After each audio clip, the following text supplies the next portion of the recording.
Welcome to the National Football Show. In case you're new to it, I'm King Kong. No, wait, I'm Dan Sileo. Hope all are well. Oh, man, I love social media. Man, I'm falling in love with knee-jerk reaction fans. My friend Howard Eskin is so right about idiotic people that follow social media and don't really look into more how organizations look at particular players. And when it comes to evaluating the most important position on a football field, and that is the quarterback position. Obviously, a lot of news there. We want to start in Philadelphia. Earlier today, we were in the process of trying to get the general manager of the Houston Texans on, Nick Caserio. Nick's been on the job just a couple months. And obviously, first thing was there's a grenade that was thrown on his feet.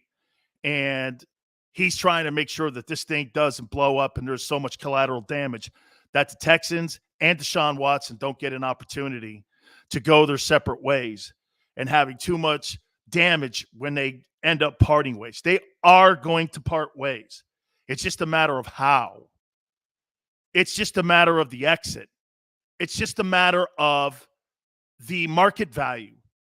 You see, when you first put a player like Desean Watson on the market, Kevin Colbert, the president and vice president and general manager of the Pittsburgh Steelers, who's been on this program, will tell you all the time when you're talking about a market value and you have an asset on your football team, what you do is you ask for the very highest price that you can possibly ask for when it comes to trying to acquire a player or moving a big-time contract or a big-time player.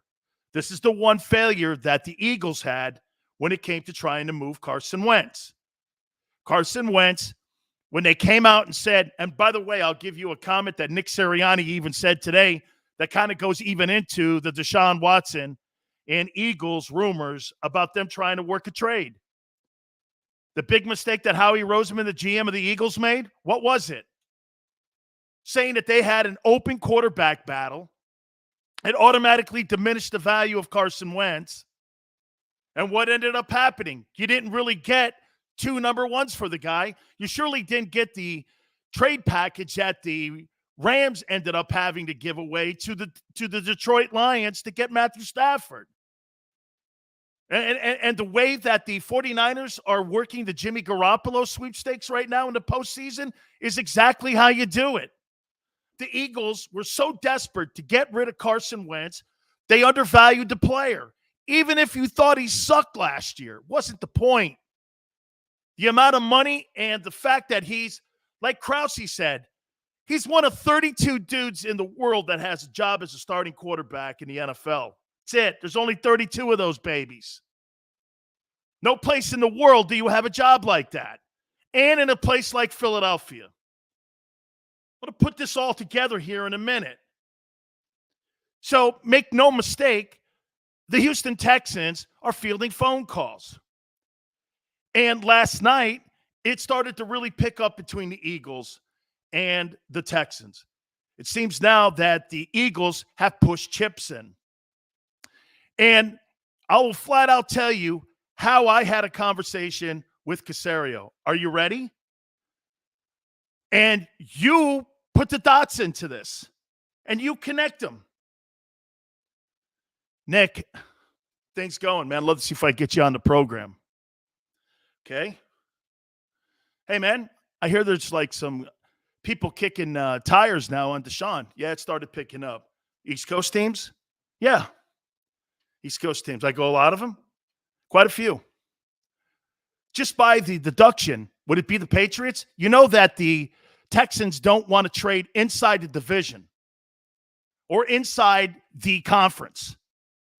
They most likely would like to get him out of the state of Texas, out of that part of the country, and what? Out of the AFC. They want to put him in the NFC. Are the Patriots maybe looking at him? Again, it's AFC. Maybe. Would the Giants be looking at him?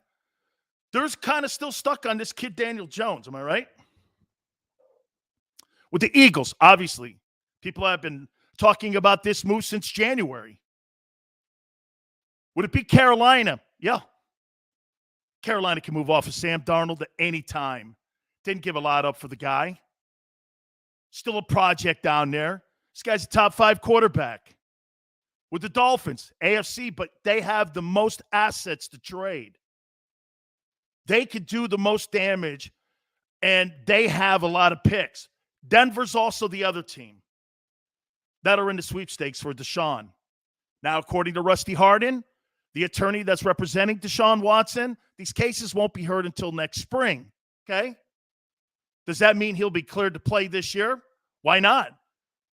The commissioner of the National Football League has not put him on the commissioner's exempt list. There's been no suspension.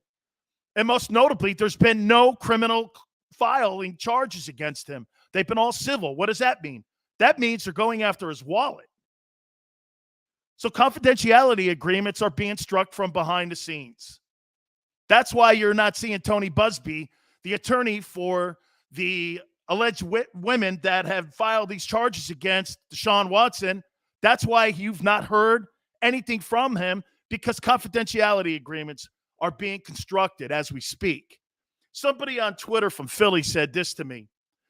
Isn't that an admission of guilt? Not necessarily.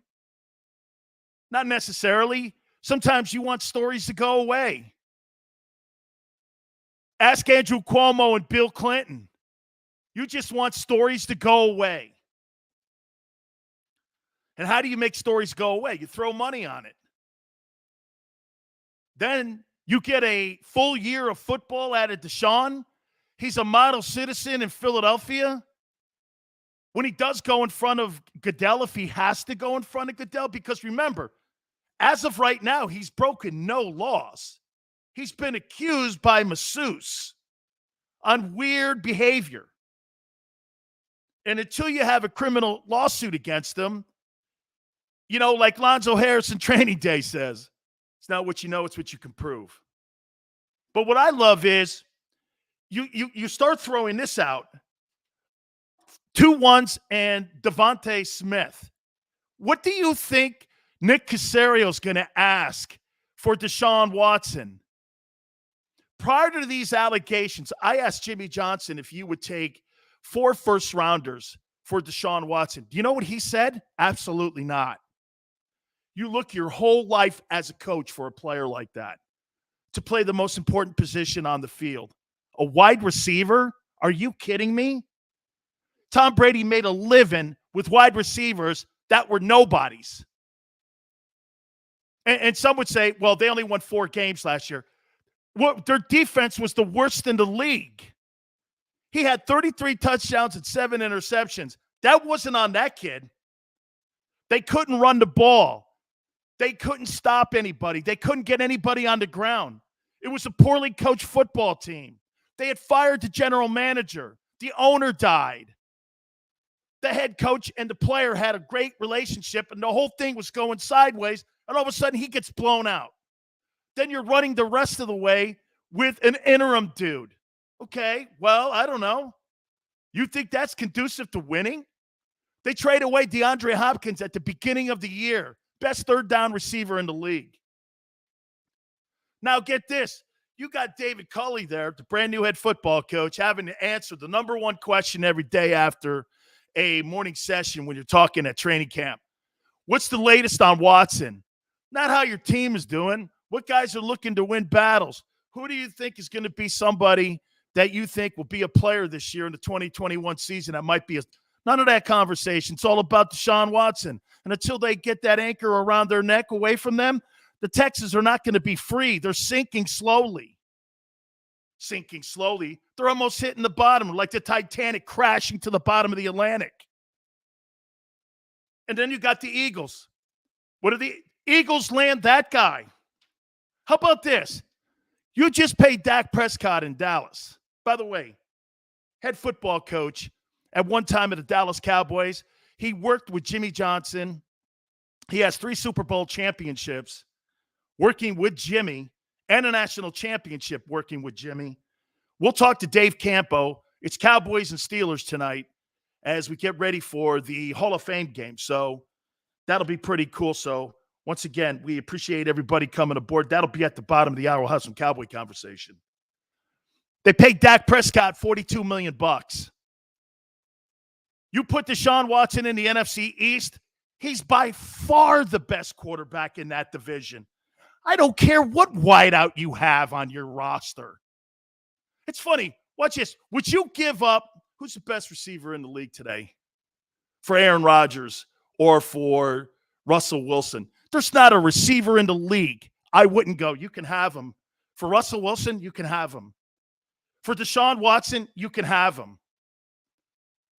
I'd be like this. If I were Howie, there's not a guy on my roster you can't have for that guy.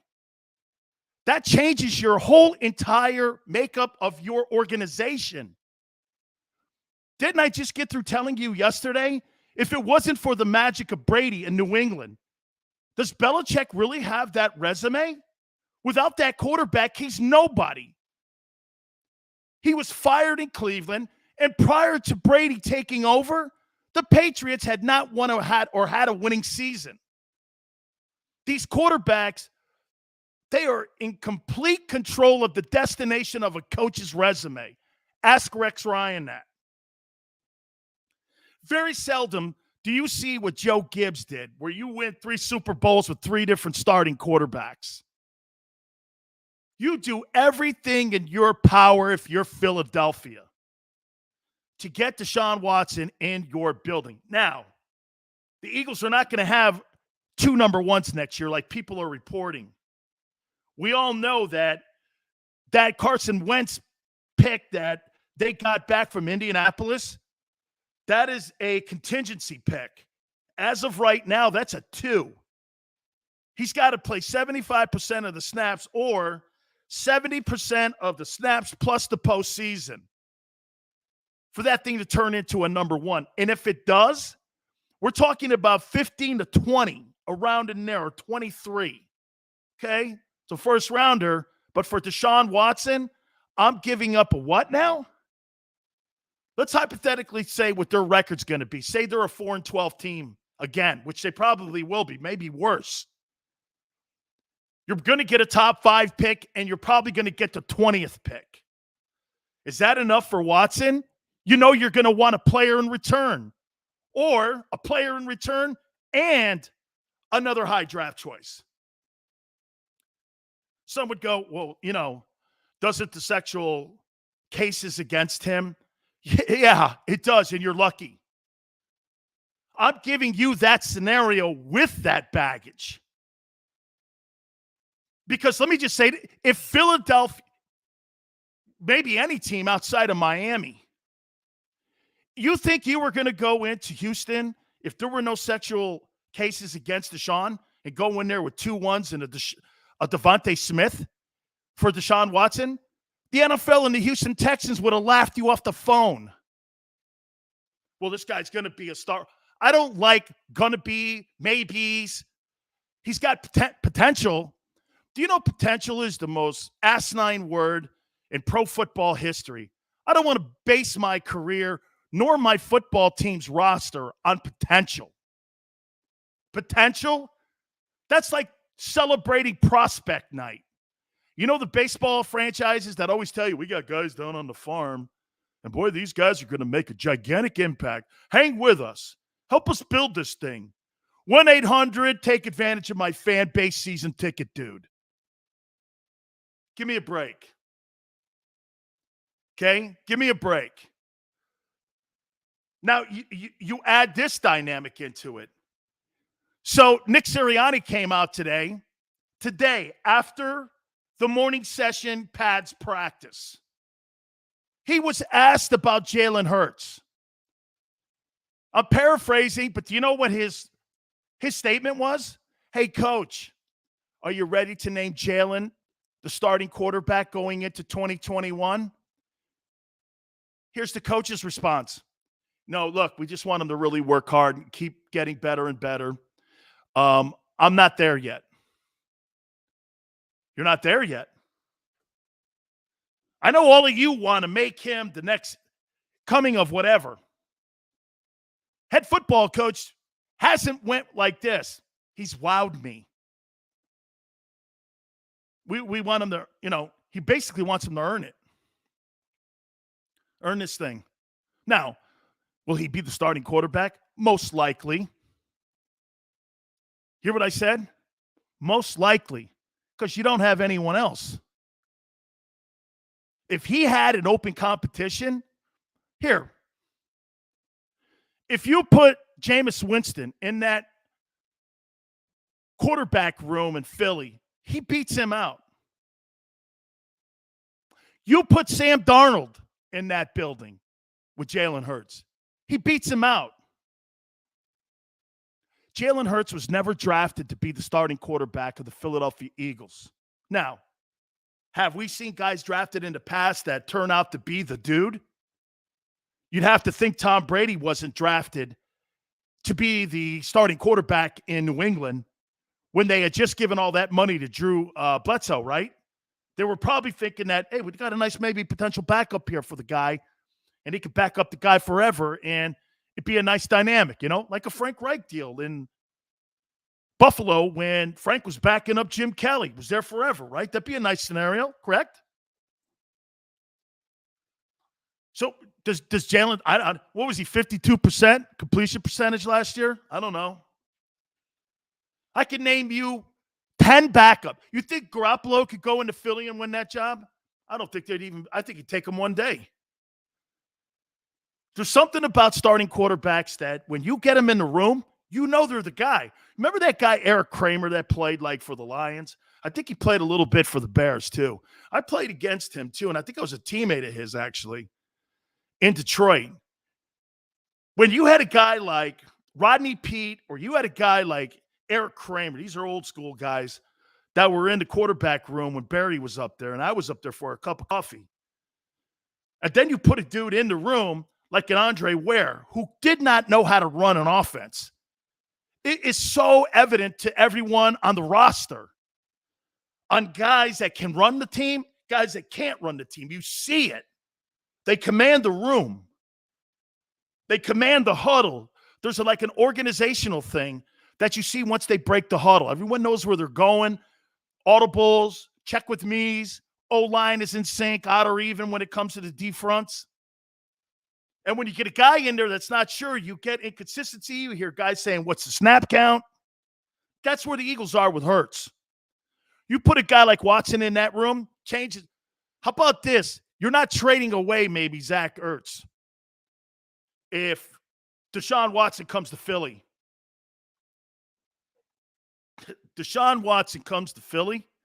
I'm not getting rid of Ertz. Let's see if we can rework a deal. I'll give you more on a sign. Maybe we lower that contract. But Zach Ertz, man, Desean Watson, he could turn that guy into a 70-catch guy overnight. I agree with Ross Tucker yesterday, who came on the show from the Ross Tucker podcast. Ross is exactly right. That guy's not bad. The quarterback play around him's been bad. The organization has been bad. The skilled set people around. The receivers were made of paper mache. They were never on the field when he was there. He gets hurt. No running game. Quarterback is going brutally downhill, regressing. The whole thing. That's on Ertz. That's going to affect everybody. It's funny. Everyone goes, Desean or Devonte Smith is going to be a star this year. You think he's going to be a star this year with a quarterback that's got a 52% quarterback completion? Can that guy get him the ball? Will be the question for me. Well, they really didn't have anything at the wideout positions a year ago. I get it. He's a rookie. Rookies coming in. You're going to take your hits a bit out there.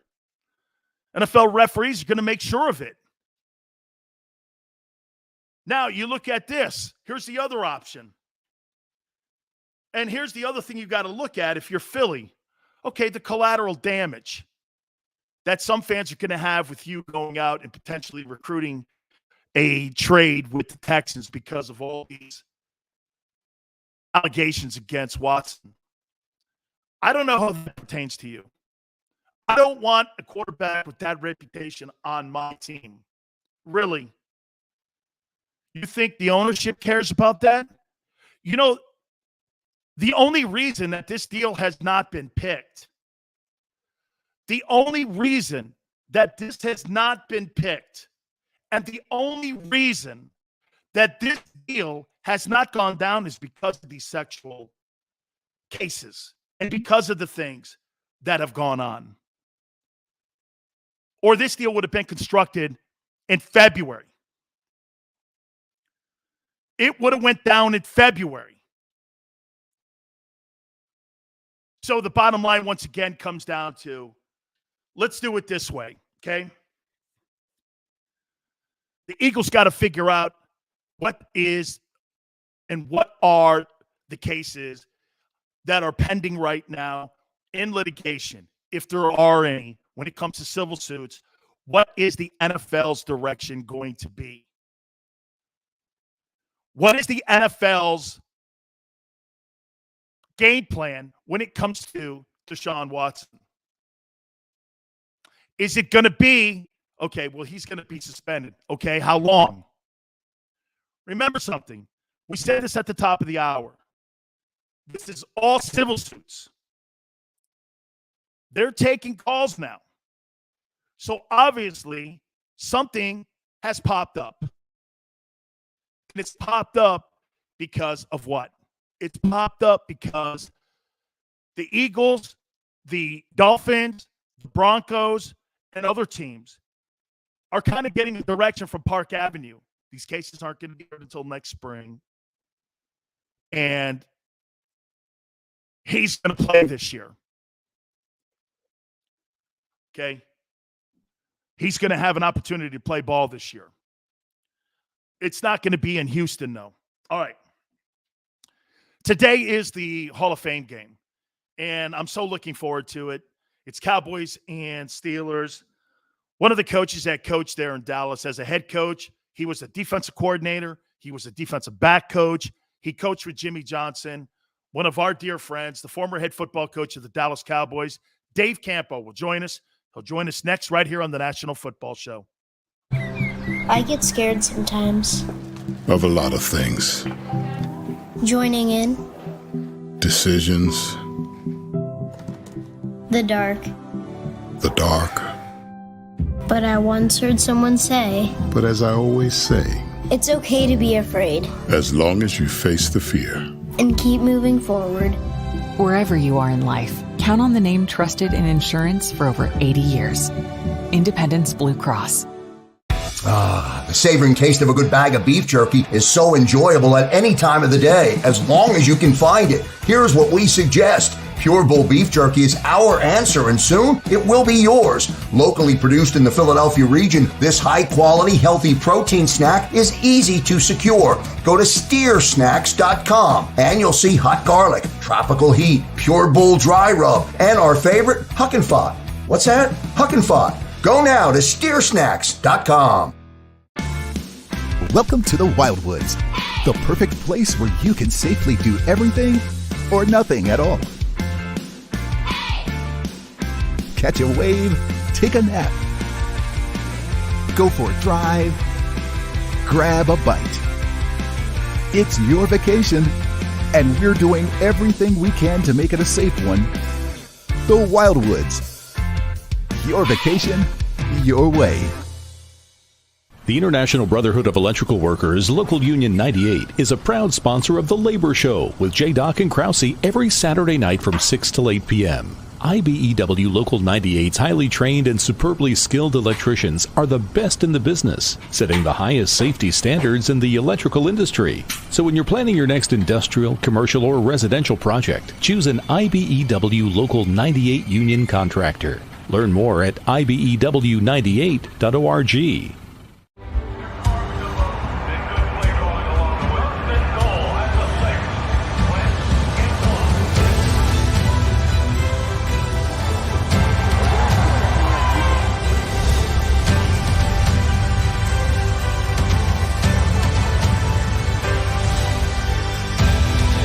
On the field of life, First Trust Bank is there for you. Champions on three. 1, 2, 3. Because Philadelphia dreams deserve a Philadelphia bank. This is a key. It's a family tree. It's a pair of wings. It's a secret handshake. ticket to anywhere in the world. It's more than a uniform.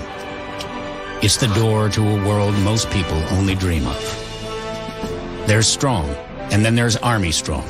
Try it on at GoArmy.com.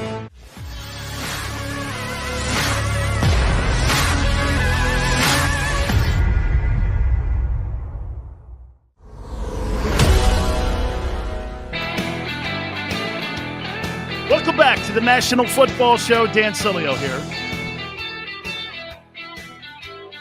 Dan Sileo Show is based in California, so you could tell the in and out a little bit here, so we appreciate your patience. Dave Campo, the former head coach of the Dallas Cowboys, will join us. What's it like working for Jerry? His relationship with Jimmy Johnson. I think he's going to Canton this weekend to see Jimmy's induction speech and be part of it all, because he was right there with Jimmy in Dallas and in Miami when he won his national championship. And he was with Coach Johnson so many years as an assistant coach, and then he eventually became the head football coach of the Cowboys and worked with Jerry. So we'll get his thoughts here in a couple minutes here as we move forward here. Now, know this, and we're talking obviously about the news that came out earlier today about Desean Watson, and now it looks like Desean Watson and the movement looks like it's picking up more and more here, okay? Well, it's because the league's given some of these teams a directive on what they're doing. My guy Krause made a great point prior to coming on the air today. League hasn't done anything, and usually they're out front of everything. I mean, right? Guy gets a hangnail. Guy talks about kneeling. Colin Kaepernick. They run right to the front of it. I mean, that's the NFL's MO. This case, though, have we not noticed something here? This case, they've kind of been dragging their feet a little bit. They've kind of been behind. Why is that? Because I think the legality of this case, they're not sure where they are even. Because they're not sure what this is. Let me say something to you here, too. If you're a Philadelphia Eagles fan, if you had a guy that had 22 to 25 potential sexual assault cases, that's a serial rapist. Don't you think the Houston Police Department and the district attorney would want that man off the street instead of standing on the sideline of a Houston Texans summer practice, collecting $38 million a year? I don't know about you, but do you think all of a sudden Houston has said, it's Desean, I know he's got 25 sexual assault cases, but hey, let's just, it's Desean. We kind of know him. He really does some good things for the cops here locally. Everyone liked him. There could be something with them. I mean, you're watching what's going on with the governor of New York, right? The wolves are out on him. He's a political casualty.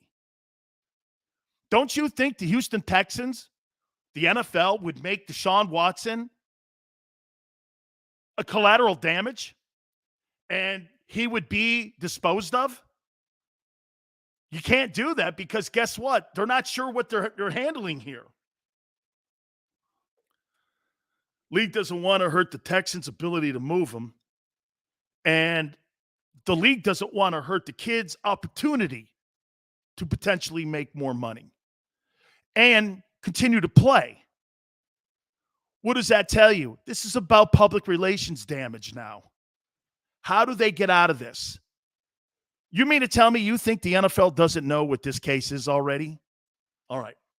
We'll get back into that. But my friend and my former coach, who has been on an amazing journey with Jimmy Johnson, he's the former head football coach of the Dallas Cowboys.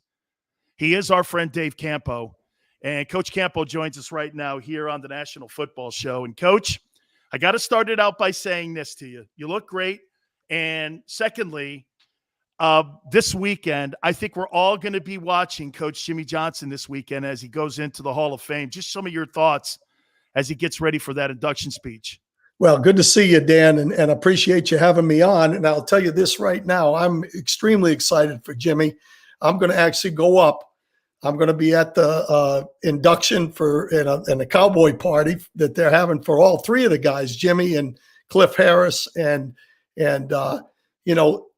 it's going to be an outstanding situation. Drew Pearson, I'm excited about it. I'm not going to actually stay for the 2021s. I have to be back, but I'm going to be there for Jimmy's for sure.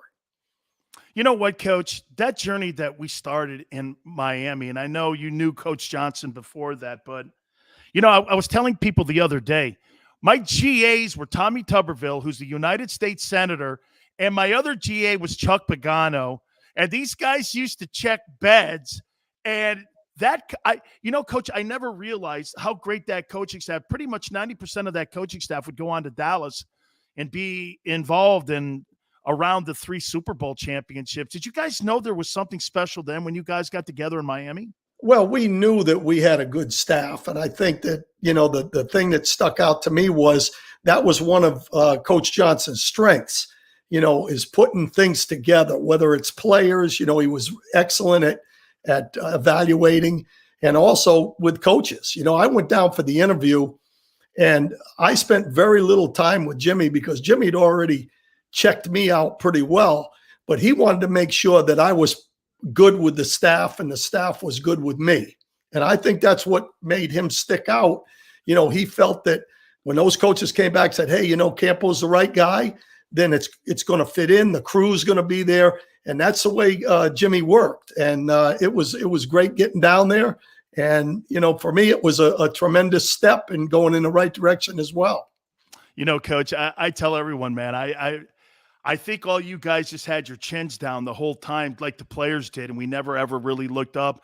And it's funny because I hear Jimmy making the comment now. I just wish maybe that the one thing I would say is that we all enjoyed the ride a little bit more because, when you're so driven like that, Coach, to make us a national championship, college football program, to turn the Cowboys around 1-15, to do all that, you can't really be looking around. You got to have your head down. You think if that's all the things that I hear Coach Johnson talking about now is that he just wishes that he enjoyed it a little more.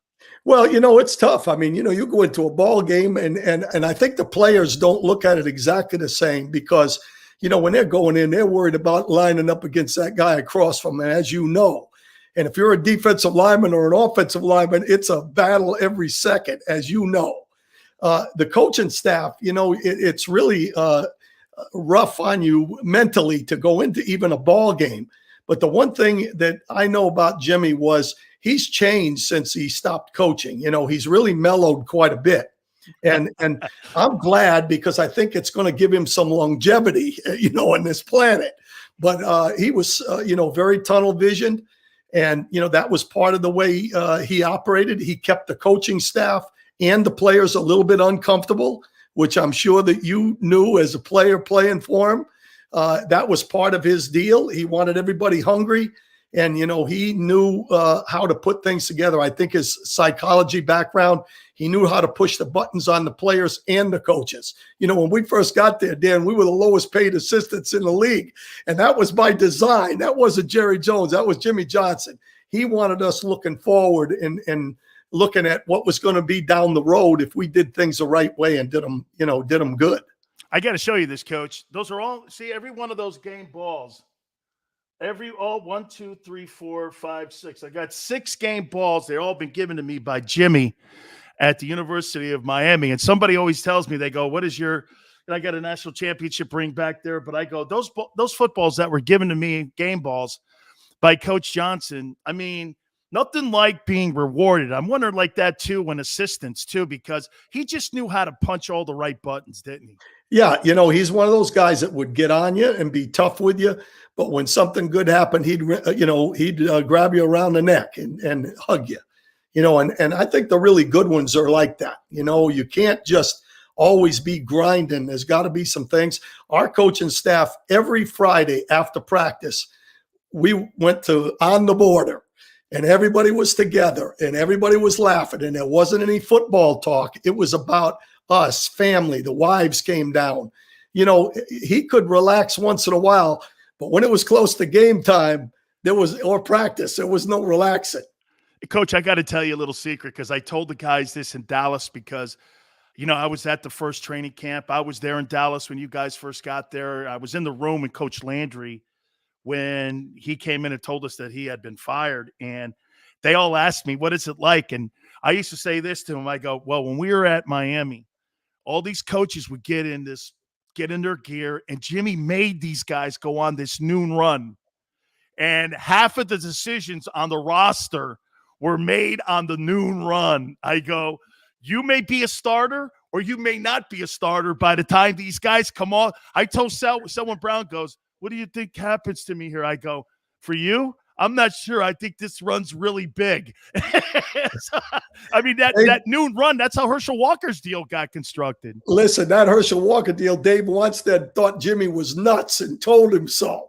And Jimmy, obviously had the foresight to know that Herschel, even though he was a good player and a really good person, and he ended up back with us before it was all over, but he knew that he wasn't going to be there when we got the thing turned around, and it gave us an opportunity to get a bunch of draft picks. And that was Jimmy's whole thing. He felt we could evaluate.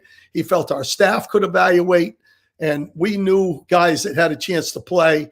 And he wanted to give us an opportunity to get those guys in the program. And that's why that was so big, along with Plan B free agency. Those two things really gave us a jump start in getting going. You obviously, the former head coach of the Dallas Cowboys, you were there forever too as an assistant. You worked with Jerry Jones. I got to tell you, 2 weeks ago, when I heard Jerry go, I effed it up. I got to tell you, I text Coach Johnson, and I was on the floor when I texted him when I heard it, and I go, what did you think of it? He just texted me back. He goes, unbelievable. And then I heard Coach say something yesterday. He said Jerry takes a little bit too much now of the blame. I really hope these two guys reconcile, and I think maybe this weekend, Dave, would be something to get these guys. They were best friends. Jerry used to come by the University of Miami practices all the time and see all of us. He said, here's my best friend from Arkansas. We won a national champion. I mean, we kind of knew who they were because they were best friends. Is that something we may see as we get a little further in this weekend here, that maybe these two come together? Well, they've been reconciled quite a bit up to this point. I mean, once everything, the air was cleared and all that, it really comes down to, with Jimmy mellowing a little bit and Jerry understanding that was a very difficult situation for everybody. I think they've kind of come together. I think this is a great weekend to do that. And I think really after this weekend, I think you'll see Jimmy going into the Ring of Honor in Dallas, along with a number of guys, and I think the one thing about it is they both had egos. And one of the reasons I think we were successful is that both of them, there was no doubt in their mind that they personally could get it done. And it was a question of, two egos going head to head. Sometimes it doesn't work out. And the funny thing was, it was Switzer that came in and said, how did you two mess this up? In a little different language, but that's Barry, and he said, that's why Jerry came out and said, hey, we messed it up. You know what, though, Coach? I tried to convey this to people. When someone said, that story about Barry, I go, folks, you don't understand. Jimmy and Barry were adversaries. This went back to Fairbanks. I mean, these guys were adversaries. And for Switzer to come in there and go like this, how'd you guys F this thing up here, man? I mean, seriously, that was also a shocker for you, Coach. Working with Jerry, you were there as a defensive coordinator, an assistant coach. You've got 3 Super Bowl championship rings. What was your relationship like with Jerry? And does he get a bad rap in the media for him being too involved in the team? Well, I think he's, changed over the years. I think he's backed off a little bit. When he first got there, the Sox and the Jocks, he was going to be involved in everything. And that's because of his personality, that he felt that he could do everything. And I think he's, changed over the years. One of the things, my relationship with him is really good. He fired me twice, but after getting me the first time as a head coach, he brought me back. And I think that says something about him from the standpoint is that he knew that we never really got a quarterback, and he was obviously involved in that. And, he knew that. He actually said it on television at the game that Tony Romo got hurt. He was in the press box and I was in the press box. He put his arms around me. He said, "This is one of the best coaches I know, and I never got him a quarterback." Now, there's more to it than that, but I think that he really loves the Cowboys. I think he loves football, and I think he's changed a little bit over the years. But I'm looking forward to seeing him this weekend, just like I always do. Maybe getting on that yacht too, because I'd like to have a couple sips of gin on that yacht. Man, that thing looks spectacular. So let me say this then, Coach. I mean, all the things that people say about the guy here, and like you said, the one thing we had Stephen Jones on, by the way, 3 months ago, and we were talking to him about Dak, and you mentioned it, quarterback. Do you think they have the right guy in Dak Prescott? I really do. I know that there are some people that have criticized him for certain things. A guy that took Mississippi State to #1 in the nation, that doesn't just happen. And the quarterback position obviously is the key to an awful lot of what goes on with the ball club. When the first year he was there as a rookie, I came out to practice after they came back from Oxnard, back to Dallas, and I was doing TV stuff with the Cowboys. So I was standing there, and, a bunch of guys came out and they walked right by me because they don't, who knows, that was 20-something years ago when I was a head coach there, and I'm standing there, and Dak came out and he walked right over to me and he said, "Coach, it's great to see you. I'm a big fan." Now, that's a guy that I know loves football because he's on top of everything, and he loves the Cowboys, and he's one of those guys that can make something out of nothing. And those are the kind of guys I want, in front of me running the ball club. And I'll tell you, Dan Mullen, who was on my program a couple months ago, the head coach of Florida, was his coach at Mississippi State. And Coach, he said the same things. He almost mirrored him. He goes, when we looked at him as a high school guy, it was more like this. Well, he's not very accurate. He gave him some skill things to work on, came back the next year, couldn't believe the improvement. Then all of a sudden, they give him a scholarship, couldn't believe the improvement. So here's maybe one of these guys that, like you said, he's plugged into the organization. He knows the history of the organization, and he also knows that, hey, he's the face of the organization now. I agree with you. I think if you're going to put a blueprint together on how to act as a young quarterback, Dak Prescott is your guy. Well, I was going to say that same thing. You look back at the quarterbacks of the Dallas Cowboys, the ones that were really successful, the Roger Staubachs, the Danny Whites, you could go on, Aikman. They've all been guys that are fantastic in the community. They're good role models for everybody. Their work ethics were outstanding. And I think that's what he brings to the table. I did one of the games, that game that Jerry was talking about earlier. The Cowboys were playing the Seattle Seahawks in preseason. I was in the press box, and it was a game that Tony Romo got hurt. And Dak Prescott took the ball on the 10-yard line at the end of the game and drove the length of the field, made 2 fourth-down plays, 10 seconds left.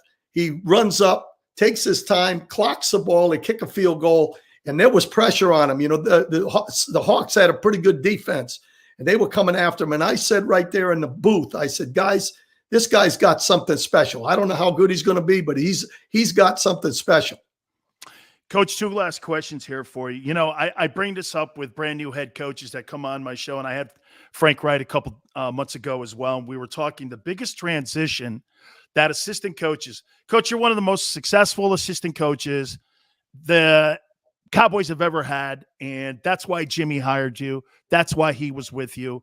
He only hired the best. We all know this. I mean, I know maybe you're not going to take a bow for that, but Jimmy's not going to hire not the best guys. All that being said, how tough is that transition from putting down just the one defensive back headphones to having that one where you've got multiple offense, defense, you've got to be a game manager, you're handling timeouts, you've got to look at roster, you've got to make a call into the personnel department, you got to go kiss the owner's ass, you got to go over here, do public speaking. How hard is that, Coach, to balance that from one year to the next when you were in one role forever? Well, you just answered the question. That's an easy answer. All of those things you don't have to do as an assistant coach. As a matter of fact, what you really have to do is make sure this guy plays better. And when you're in a head coaching role, there are so many different hats involved in it. And, you have to, do a good job of budgeting your time. And, all of those things go into it. And then you have to have the guys on the field that can play. And I think that's where, when you look at a guy like Jimmy Johnson, the one thing, when he was able to run the show himself, basically, he can evaluate better than anybody. And, when you've got a bunch of people looking at guys, sometimes the evaluation doesn't coincide in what pick is made. And unfortunately, I was involved in that a little bit, but at the same time, it's a difficult transition, but the coaching part of it, football is football, the blocking and tackling and that type of thing. But when you add all the other stuff in, it's a tough job. Coach, finally here, I want to tell you a story about Troy Aikman. And I tweeted this out at Troy. I said, Troy, you're the perfect man to introduce Coach Johnson into the Hall of Fame. And he texts me back and he goes, God, that's an honor. Why would you say that with all you Miami guys? I'm like, because I've never seen a guy say no to Coach Johnson more in my life than you. I go, you didn't want to go play at Oklahoma State with him. We tried to get you after you. By the way, we tried to get you after we broke your leg because we destroyed you in that Oklahoma game. By the way, they brought this guy Jamel Holloway, and I was like, I think this guy may be better. I don't know. And then you end up going to UCLA, and the only reason that you're playing for Jimmy is because the previous regime drafted you. I go, and he's like, it's kind of funny, isn't it? I got to tell you this story, and Troy laughs about it. There's a steakhouse in Thousand Oaks, and Daryl Johnson, Crawford Kerr, and myself. So Aikman takes us out.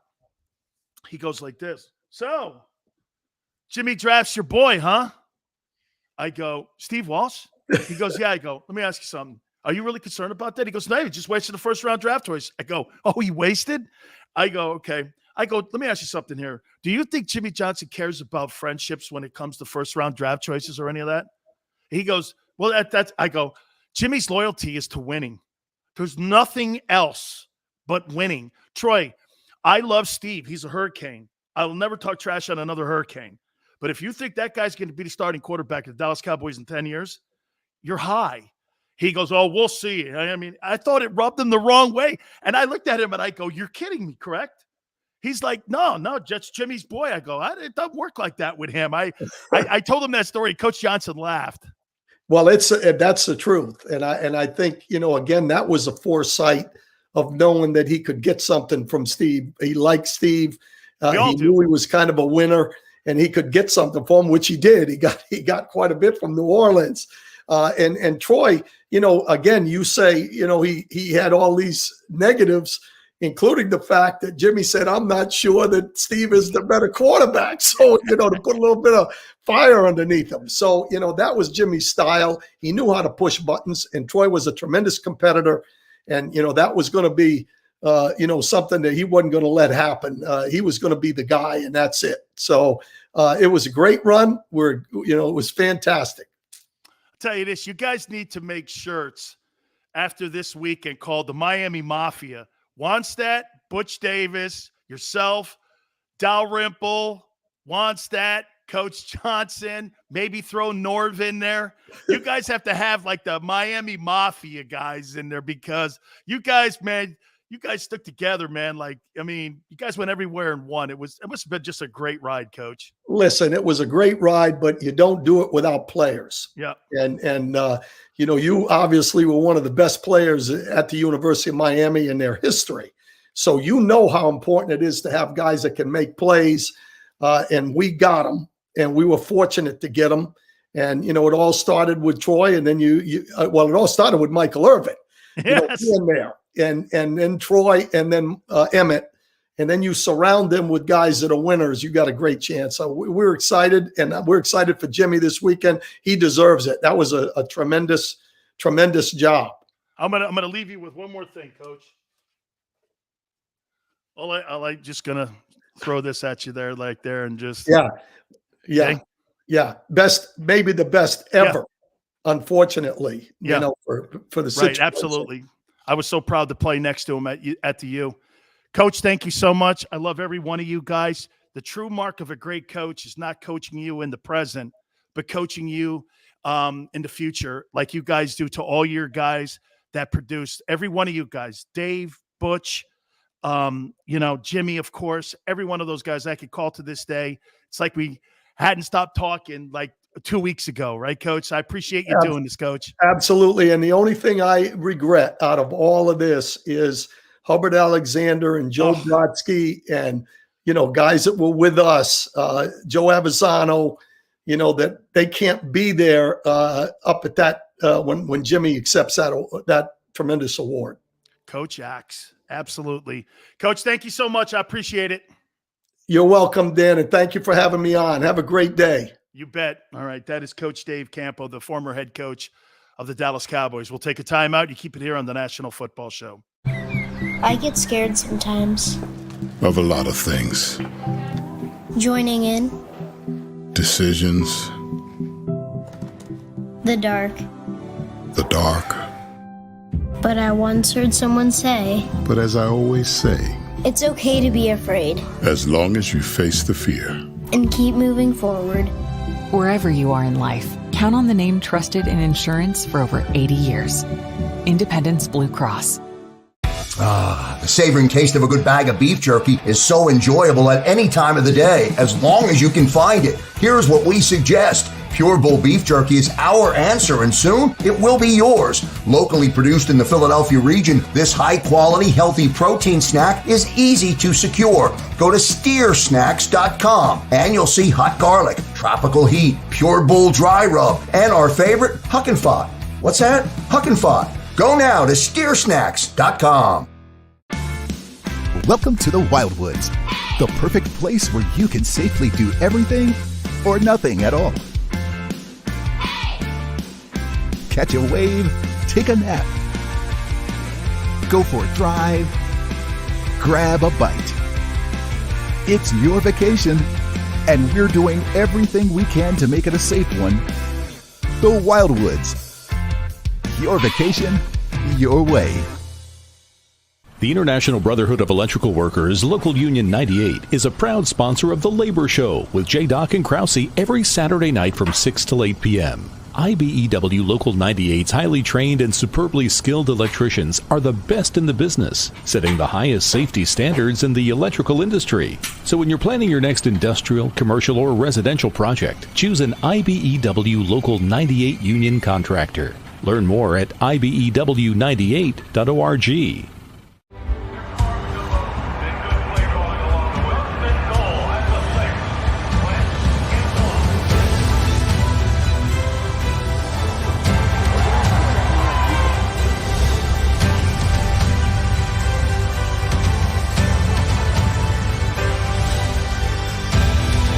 On the field of life, First Trust Bank is there for you. Champions on three. 1, 2, 3. Because Philadelphia dreams deserve a Philadelphia bank. This is a key. It's a family tree. It's a pair of wings.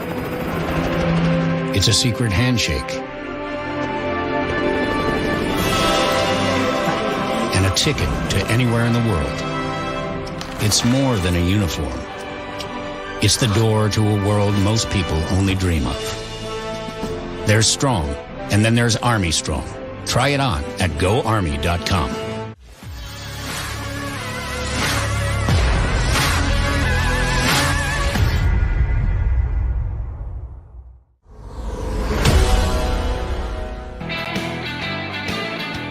Welcome back to the National Football Show. Dan Sileo.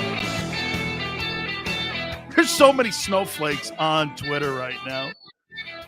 You don't know anything. I just had a guy actually do this. I've got to read this because I think this is the funniest thing that's happened to me so far. You know, I've got Cameo on my phone, right? And it's somebody told me to do it. And so you charge a little bit of money and you do like a personal greeting. Here's the greeting this guy. You're going to love this. And this is somebody from Philly. Ready? Sean wants me to record this for 50. He wants to pay $50 for this. I am a dumb Goomba who has no real inside info on any goings on in the NFL. This guy's willing for me to pay. He wants to pay me $50 to say this. I'm a dumb Goomba who has no real inside info on any going-ons in the NFL. I know nothing about any Desean Watson trade, was wrong on many occasions in the past, and I have a fat heart. For this, he'll give me, $30. My daughter made me downgrade it from 50. She says, Dad, you're not that famous. I was like, okay, thanks, D. Okay. So for $30, I'm pretty, you know what? I tell you what, I'm easily bought. I may do this. Hey, I may do this. I know my boy Cal would do this. I may do this right here. Okay? I'm a dumb Goomba. I don't even know what that means. Oh, I think it's an Italian slur, but hey, you know what? I'm not a snowflake, and I don't care. I think it's actually funny. But that's just part of the folks. You don't know anything. I just broke a story on Carson Wentz this past Friday right here on the National Football Show that said that Carson Wentz was going to go under the knife. And he was going to have surgery, and that the Colts were going to – there wasn't anything I missed on that deal. I was right on Stafford going to the Rams. I was right on Stafford and the 49ers. Kyle Shanahan came out publicly and said they kicked the tires on Stafford. He got heat for saying that. Here, what else? Oh, I said Brady and the Chargers are close. Came down to two teams, Chargers and Bucks. You don't think multiple teams call for a player and for trades? Hey, hello, Forrest. Okay? Over here, kid. What do you think a general manager's job is? A general manager's job is always to evaluate. You don't think Chris Ballard's got to evaluate the position of quarterback now in Indy after Wentz got hurt? You would be not doing your job if you were the Colts general manager doing this. You know what? We'll roll into another year and just roll the dice that Wentz is going to be healthy, even though he hasn't been like the last 6 years. I mean, that's career suicide. You've got to always do this. Hey, I'm all in. Kind of. I told you one of the great moves that Mike Shanahan made when he was the head coach of the Washington team. What did he do? Guy goes and gets RG3. Yeah, but he also sneakily he drafts Kirk Cousins in a latter round. Said, this guy may be actually a pretty good quarterback. He took him. He turned out to be the better quarterback. Yeah. So everyone's like, I wouldn't give up Devonte Smith and 2 1s. Think of that. You wouldn't give up 2 1s and Devonte Smith for Desean Watson. You'll never be good. Ask any NFL head coach that. With no ties to passion for the Eagles. Take your Eagle hat off. 2 1s. Do you know what the asking price would be? Do you know what the asking price would be for Desean Watson if he didn't have sexual assault cases against him? 5 1s. You think RG, what was it, 3 1s and some like package of 2s and 3s to get RG3? You think a guy like that, I think he had 33 touchdowns and 7 interceptions. He almost threw for 5,000 yards. He may have, like around 48, 90 or something. And now with the 17th game, that guy's going to be a perennial 5,000-yard passing quarterback and a 30 TD guy.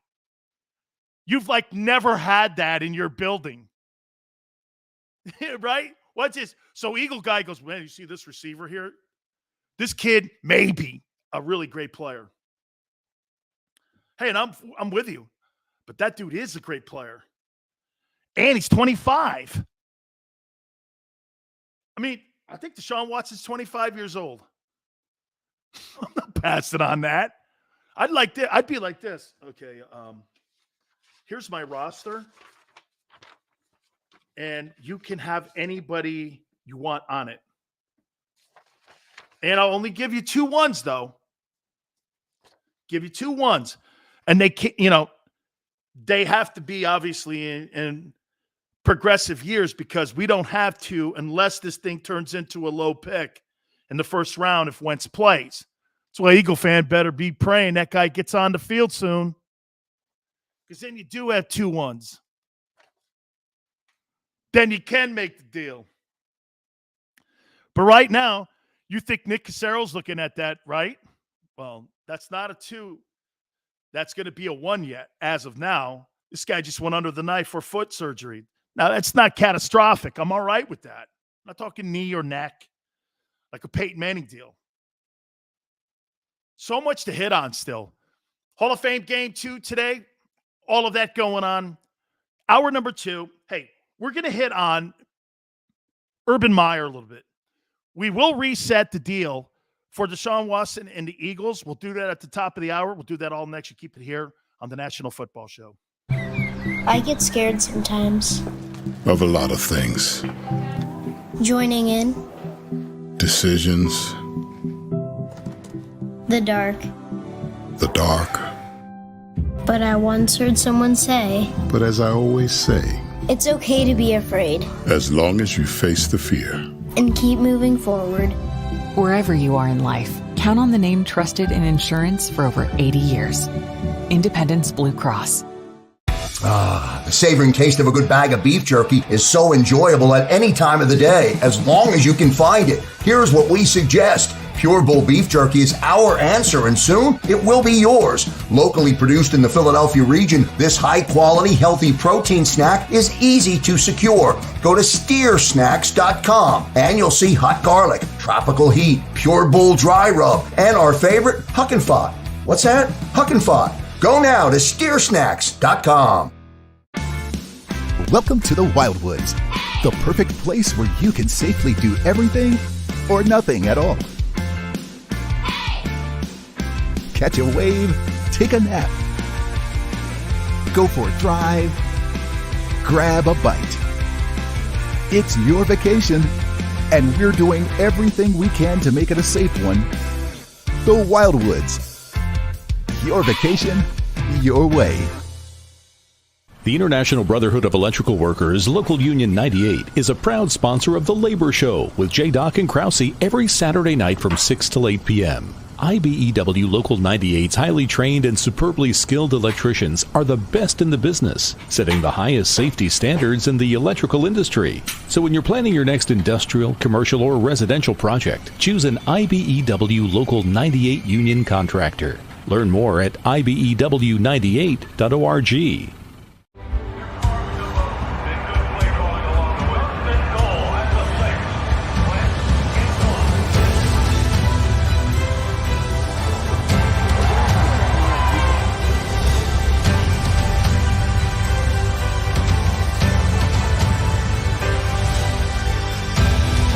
On the field of life, First Trust Bank is there for you. Champions on 3. 1, 2, 3. Because Philadelphia dreams deserve a Philadelphia bank. This is a key. It's a family tree. It's a pair of wings. It's a secret handshake. And a ticket to anywhere in the world. It's more than a uniform. It's the door to a world most people only dream of. There's Strong, and then there's Army Strong. Try it on at GoArmy.com.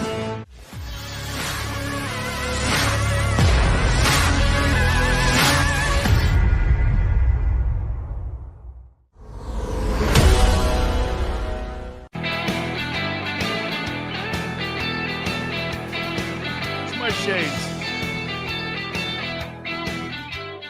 Like Batman now. Big Sills. How you doing? Hour 2 National Football Show. Pull a chair up, man. Or, just sit back and relax a little bit. Don't get your panties in the bind, snowflakes. It's all good. It's all good. No crying. Hey, just like Chico Escuela would say, there ain't no crying in baseball, man. There's no crying in baseball. Pedro, too. No crying in baseball. There's no crying in trades. Yeah, but man, my guy Devonte, who cares, dude? This is about the Eagles winning ball games. This ain't about sitting around, getting in love and falling in love. You fall in like with NFL players. You know, you like the guys that play at Bama, but you love the program. Always remember that. Well, I really, really loved Randall Cunningham and Donovan and those guys, and, really liked Wentz and all that, Who cares? Okay? Pull the name off the back of the jersey. It's still the Eagle jersey. Moving forward. Move the chains. That's what this is about. Getting better, man. You don't really think that guy is the dude, right? You don't really think that guy's the guy. Okay? Oh, I'm getting feedback on the shades. Those shades stink. Yeah, I know. It's funny, I had my boy Cal, Mr. Fantasy, and I mean that. Going like this, man, you see you're getting killed on social media? No, getting killed. Are you kidding me? Remember this, young fella. Just remember this. The only way you're relevant is if you are getting killed. Okay? Howard's right. You all can kiss my ass. Because the people that come on this program, if you look at the people that are complaining about what I said, are media guys, podcast guys. You have no insight. You don't know anything. Well, then why does the vice president of the Steelers come on? Why does the CEO of the Dallas Cowboys come on the show? Why does the general manager of the Chargers come on? Why does the head football coach of the Buccaneers come on? Why does the head football coach of the Colts come on? Because we don't have any insight and because we're a Fruit Loop? Or we're a snowflake? Just check yourself and think about that. It's all people in my business who don't like to be one-upped. How can I get the CEO of the Dallas Cowboys on this program if he thought I was some fruitcake and I was some maniac? And I'm throwing these conspiracy theories around. Unless I had some insight. Who do you think I call? Well, hey, you know what? I think I'll call my guy Cal. He's real good at fantasy football. Maybe this deal will work out. Maybe I could plug it into real life. Right? Maybe, I don't know. Maybe that's for my shades, man. Those shades stink. Now I know they're working, Xander. If Xander says they stink, I know they're good.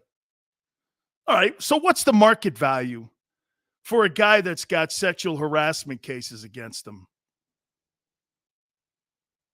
Make sure they're sitting down right. There we go. Like Terminator. That's what we should call this, the National Football Show with the Terminator. I actually like that. Bone Crusher Sileo was my wrestling name. May have to implement that too. Bone Crusher Sileo or Terminator Sileo. I don't know. Big Joe, what do you think? Text me. I don't. So what's the market value for a guy that's got sexual harassment cases against him? Pending. Potentially. Allegedly. There. Is that safe? I don't want the algorithms to get crazy on me. It's exactly what I said it is. Give me your best player that you just drafted and 2 ones, and I'll give you Watson. That's going to make Howie go like this. Whew. Boy, man, I really like this kid. That kid's nobody unless you have a quarterback, and you don't have one.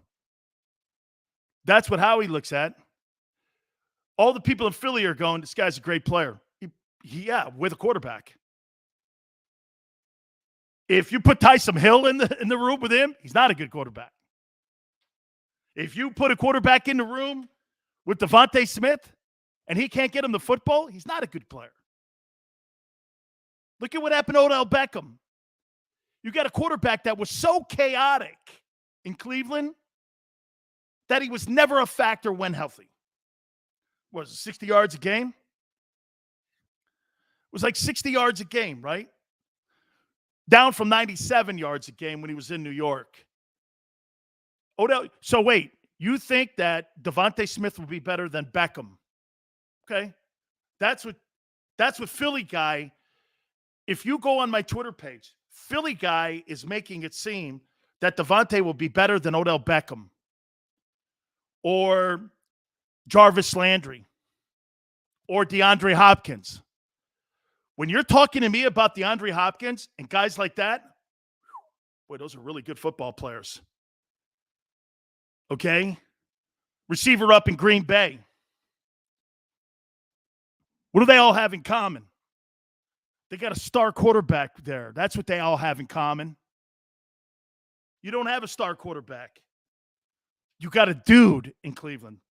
52% completion percentage. Ain't cutting it, man. He'll be better this year. Why would you think that? He's got another year in the system. Okay, fair. New offensive coordinator, new head football coach. Different offense from a year ago, correct? Whole new staff. Whole new way of doing things. New terminology. Now, what's in Jalen Hurts' repertoire that's impressive? He learned the Nick Saban system, then he learned the Lincoln Riley system at Oklahoma. He rolled in and learned the Doug Peterson system, and I'm sure he'll just click right in and do the Nick Sirianni. But today's news, shouldn't that send a little bit of a caution sign at you when the quarterback who's been in camp through the OTAs, throwing in the offseason, he's just about at the end of the first week. Don't you think the coach coming out and being like, steadfast that this guy's my guy? He said this today. Hey, coaches, Jalen Hurts going to be the starting quarterback going into the 2021 season. Can you name him as a starter now? He goes, we're not there yet. You're not there yet? Well, okay. You're not there yet.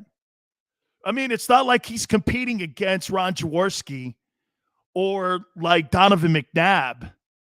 Hell, it's not like he's even competing against Carson Wentz. This guy's got a yellow brick road laid in front of him, and you don't have the head coach going like this now? No, he's my guy going forward.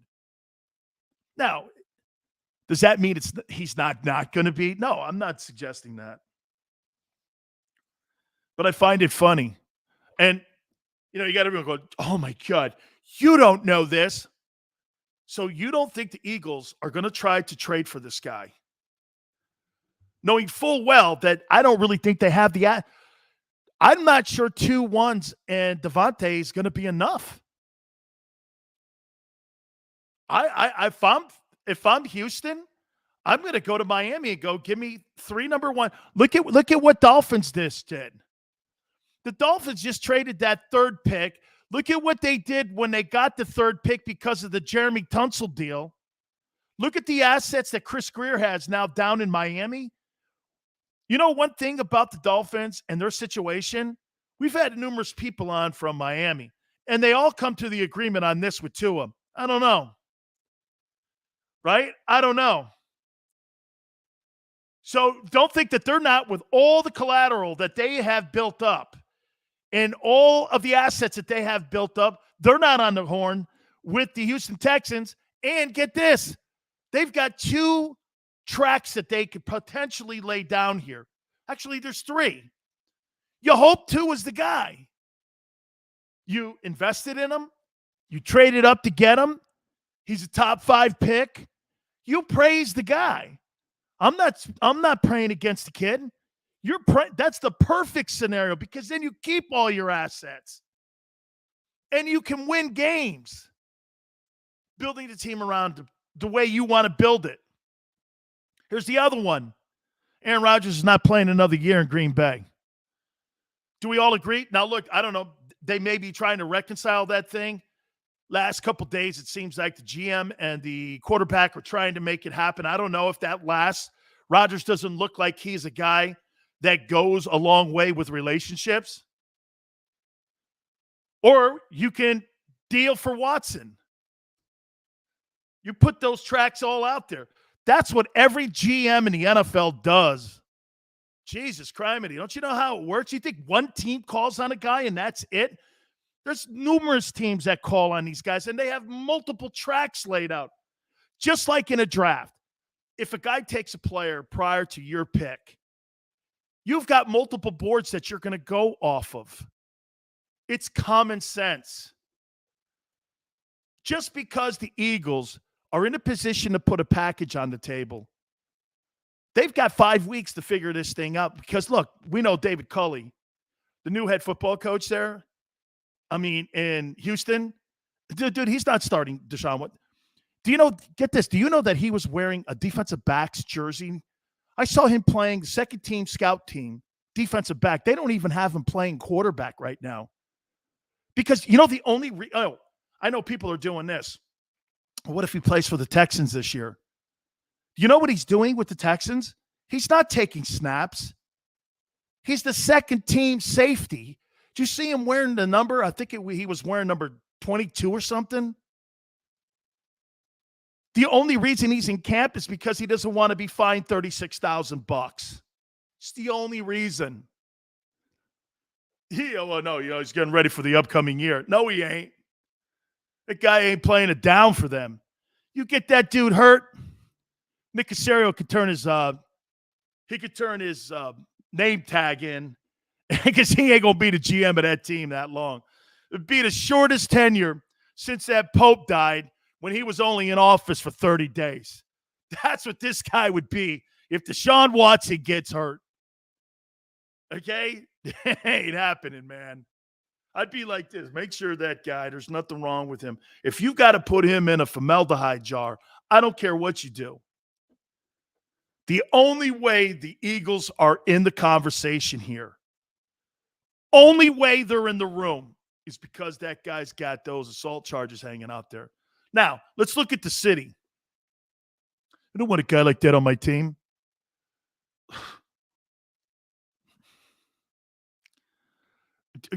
Why? If he's cleared. If he's cleared. If he's not cleared, whole different game. Okay? But if he's cleared, there's just too many of them. Oh, yeah. Okay, here come the moral cops. What's that guy's behavior have anything to do with you? Why do you care? Well, I don't want to be the face of my team. Okay? You don't, do you? Do you know how many coaches in the NFL will take that guy in 10 seconds and not care about what his past is? I said this before. If O.J. Simpson was active when that situation went down in Brentwood and he got cleared, Bills would have him running the football. You think O.J. would be kicked out of football if he was cleared and found innocent? Juice would have been playing for the Bills. After what that guy did, Adrian Peterson, to his kid, beating him with a switch, beat his kid with a switch until he bled in his genitals. The guy's going to go in the Hall of Fame. What do you? Give me the guy, Lawrence Taylor, and his drug use. LT was one of the biggest drug heads of all time. But he's revered as the greatest player of all time. Nobody cares about the drugs because he's LT. And it's NFL football. Okay? You know why? Because, well, Sileo, that sounds like has nothing to do with me. I'm not inviting him over to my house or inviting him to date my daughter. That's not what I'm saying here. We're talking about a football team. And how many creeps do you think NFL owners put into the locker rooms? How about this one? So you're a football player and you're in a locker room with Richie Incognito. And Richie Incognito has said some sexist and homophobic things before that were really disturbing. He's now in the Raider locker room. Players didn't put him in there. The owners did. How do I explain that to my daughter, that I have a guy in my locker room that helps me win ball games and helps me earn money? And she asked me, do I tolerate that?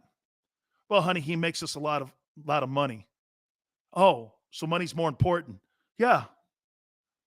So instead of the what's right and wrong, hun, what's right and wrong is that we have a roof over our head and we make as much money as we possibly can doing this so that we don't have to look back later on. You're not, it's funny. My boy Krause said something to me. You're not going to get everything that you want. And you may have to compromise some things. That's so true when you play in the league. You think you're going to get the perfect dude? Look at when Warren Sapp came out of college, failed a couple drug tests for pot and cocaine, slid down in the draft. Dennis Green absolutely said, I'll never do that again, and I'll never let a guy slip through my fingers again like Sapp.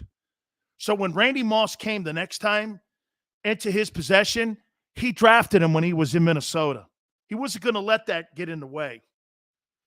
He just wasn't going to let the behavior. Maybe he can handle him. Maybe he could be more of a mentor to him. That's what you get here, too. You haven't heard Desean Watson's side in this. Eagle fans. So if this guy could deliver you 3 Super Bowls, you'll forget all about that stuff. Just like they do always with winning. The league does that all the time.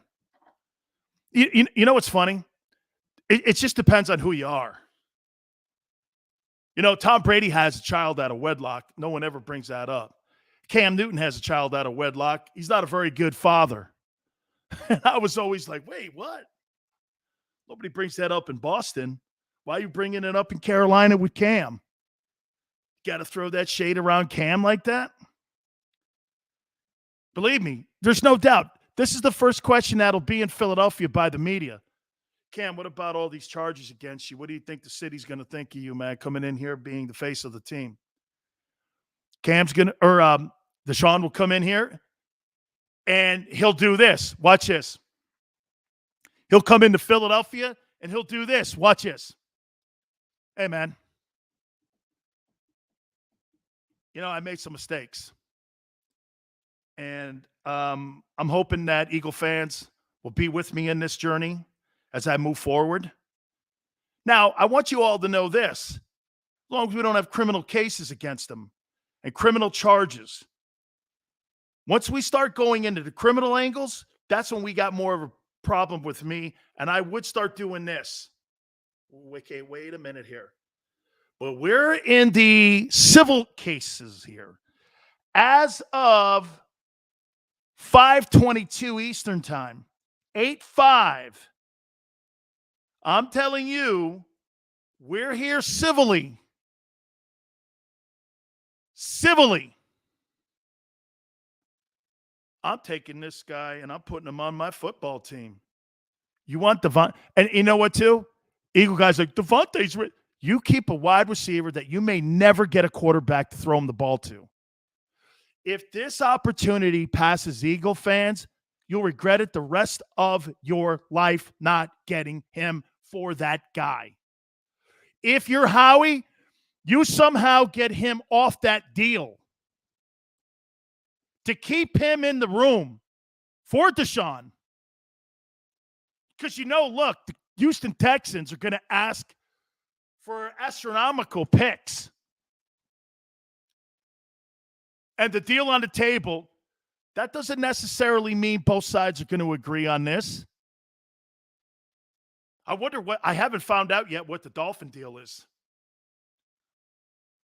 I have yet to find out what their price tag is.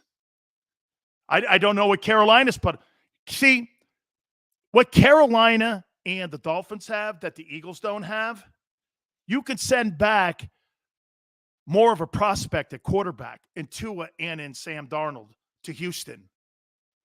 I saw some people on my Twitter page going like this. Well, you could send Jalen. Jalen? You can keep Jalen. Jalen will be a backup in 5 years in this league down in Jacksonville. That's what he'll be. That guy's not going to be like, I know everyone thinks, well, he could be Russell Wilson. Okay, yeah, all right. Yeah, okay. Russell Wilson. How funny, man. Russell Wilson. I don't want a guy like that on my team. Oh, yeah, man, my cameo thing. I do have to read it one more time to you. I was so excited. It was like my first cameo. And this is from Philly, as you would think. I'm like, oh, my God, I'm going to make $30. How great is that? I guess. I don't know. Maybe I was just more impressed with the fact that somebody actually wanted me to do this. My daughter goes, Dad, you better check it. Sean Philly. I am a dumb Goomba who has no real inside info on any goings-on in the NFL. This is what they want me to read. Then I send it to Sir Gorilla. What can I? Sir Gorilla TITSs. This is who I send it to. Okay? I am a dumb Goomba who has, I guess that's an Italian thing, who has no real inside info, any goings on or anything in the NFL. I know nothing about Desean Watson. By the way, I have his cell phone number. Isn't that crazy? Do I have Desean Watson's cell phone? Was wrong on many occasions in the past. And here's the one this is the one that disturbs me, though. I have a fat heart. I'm assuming that, 50-some years old, I probably have a fat heart. But many of you out there have a fat head. I'm not trading this guy. I can't. I love him. I just love him. Being told to break because I'm breaking down now. I'm going to have to take a break to gather myself because, Philly guy is a little upset with, potentially losing Devonte. So we're going to gather ourselves. You keep it here on the National Football Show. I get scared sometimes. Of a lot of things. Joining in. Decisions. The dark. The dark. But I once heard someone say, But as I always say, it's okay to be afraid. As long as you face the fear. And keep moving forward. Wherever you are in life, count on the name trusted in insurance for over 80 years. Independence Blue Cross. The savoring taste of a good bag of beef jerky is so enjoyable at any time of the day, as long as you can find it. Here's what we suggest. Pure Bull beef jerky is our answer, and soon it will be yours. Locally produced in the Philadelphia region, this high-quality, healthy protein snack is easy to secure. Go to steersnacks.com, and you'll see hot garlic, tropical heat, Pure Bull dry rub, and our favorite, Huck and Fod. What's that? Huck and Fod. Go now to steersnacks.com. Welcome to the Wildwoods, the perfect place where you can safely do everything or nothing at all. Catch a wave, take a nap, go for a drive, grab a bite. It's your vacation, and we're doing everything we can to make it a safe one. The Wildwoods. Your vacation, your way. The International Brotherhood of Electrical Workers, Local Union 98, is a proud sponsor of The Labor Show with J. and Krause every Saturday night from 6 till 8 p.m. IBEW Local 98's highly trained and superbly skilled electricians are the best in the business, setting the highest safety standards in the electrical industry. So when you're planning your next industrial, commercial, or residential project, choose an IBEW Local 98 union contractor. Learn more at ibew98.org.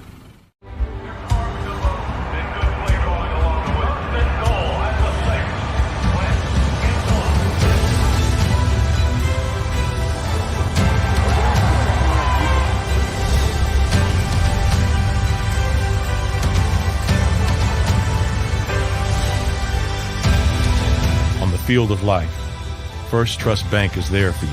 Champions on three. 1, 2, 3. Because Philadelphia dreams deserve a Philadelphia bank. This is a key. It's a family tree. It's a pair of wings. It's a secret handshake. And a ticket to anywhere in the world. It's more than a uniform. It's the door to a world most people only dream of. There's Strong, and then there's Army Strong. Try it on at GoArmy.com.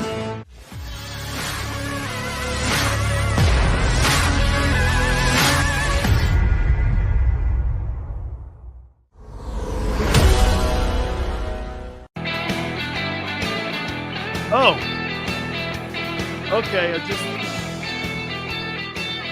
I'm just wiping my eyes here because I was very emotionally upset here. By the way, my boy Krause goes, please, let's get back to football. What the hell is the cameo?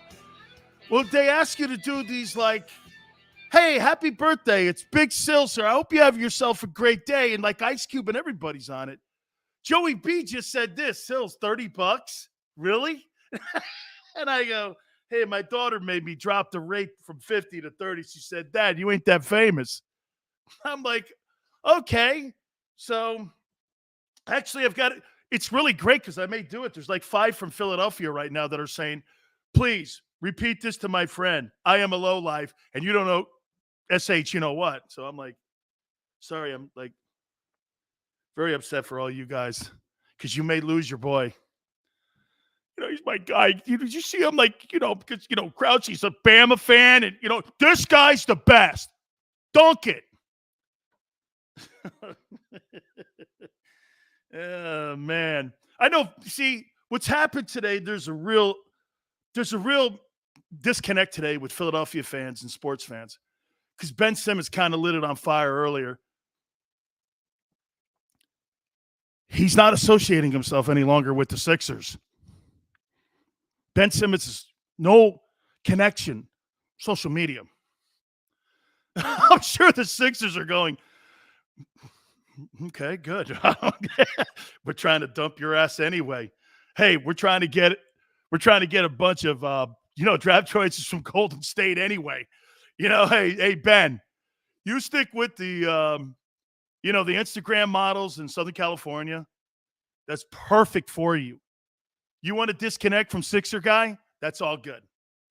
Oh, by the way, I know you had a birthday last week. Happy birthday. Hey, watch this. Break a leg. Huh? Right? No? I don't know. Oy vey. Oh, boy. I got to gather myself here. He said, football, please. This is football, man. Go get that kid. Go get that kid any means necessary in how you grab that guy. You know, get this. We had Dave Campo on, the former head coach of the Cowboys, the last hour. They go on that magical Jimmy Johnson noon run that they always went on. Jimmy does this, unlike you stonards. And for those of you out there that are not Italian, okay, for all you stonards, they went on a bike ride or a jog, and Jimmy in the middle of the jog looks over at all of his coaching staff, including Campo and Wanstead and Butch and all them guys.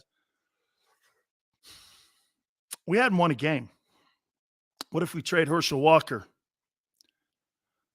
Every person that's commenting now would be going, how are you going to trade the best player on our team? He's a Hall of Fame guy. My God. 3 years later, they won a Super Bowl. 3 years later, they had one in their bag. 4 years later, they were back-to-back, one of only 7 teams. Then they would win 3 Super Bowls in 5 years with the team Jimmy assembled. And he had the youngest team because you know all those players that he traded for to Minnesota? Do you know not one of those guys ever played a down for the Cowboys? Not one. They came rolling into Jimmy's office. He went, look, I don't really want you guys here. And I hope you guys find a place somewhere to play. But what we're going to do is we're going to take the picks and we're going to roll these picks into draft choices. And this is how we're going to rebuild the Cowboys. Inside of 5 years, Jimmy Johnson made 57 trades. Unprecedented.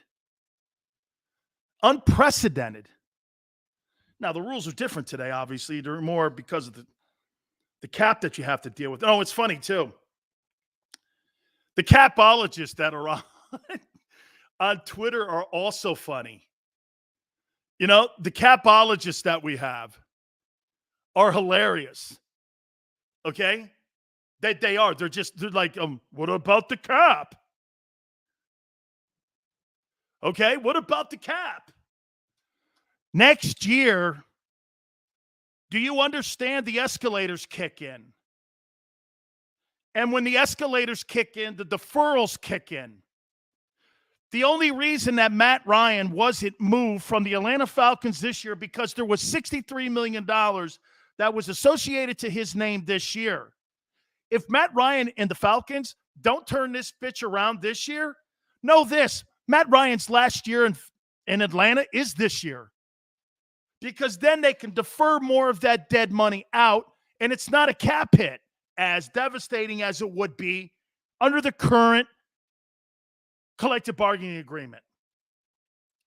Why do you think when they constructed that $500 million contract for Patrick Mahomes that there was a 3-year built-in escalator?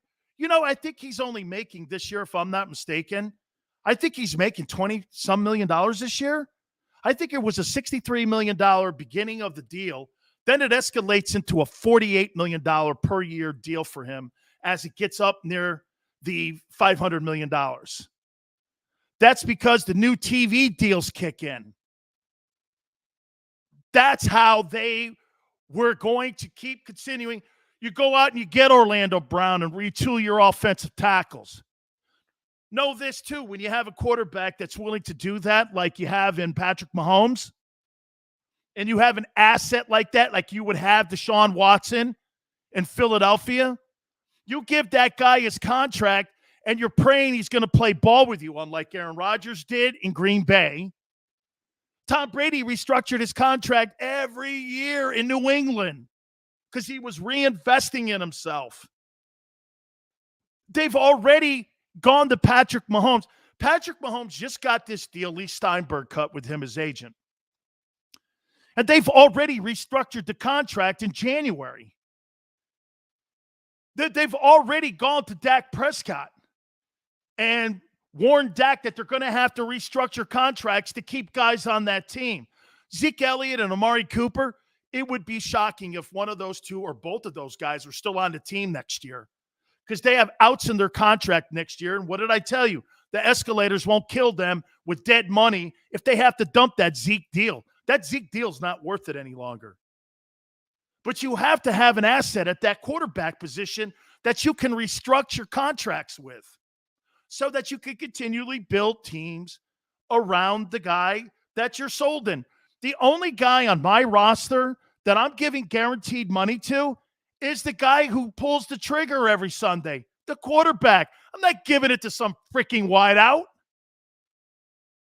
I'm not giving it to some defensive end. I'm giving it to a quarterback that I believe is my guy for the next. Let me tell you something. This thing in Baltimore is going to be interesting to see, too. This is why when you're Philly, you're still on an island, and you don't know what you got at the quarterback spot. Know this. Since the end of the regular season last year, your quarterback spot is still in limbo. You haven't addressed anything. All you address it with is hype. Stop looking at these players like they're your buddies. Nobody cares. You think those owners care about these guys being like lifelong Eagles or Cowboy guys? It's funny. It's a business, man. Plain and simple business. That's what this is. You think this is like, well, let's cut a great deal together and let's, do this together and, the old college try. Those guys aren't billionaires because they cut good deals. Those billionaires cut good deals because you know why? Take advantage of people every day they can. Why do you think the NFL is the number one sport in the world?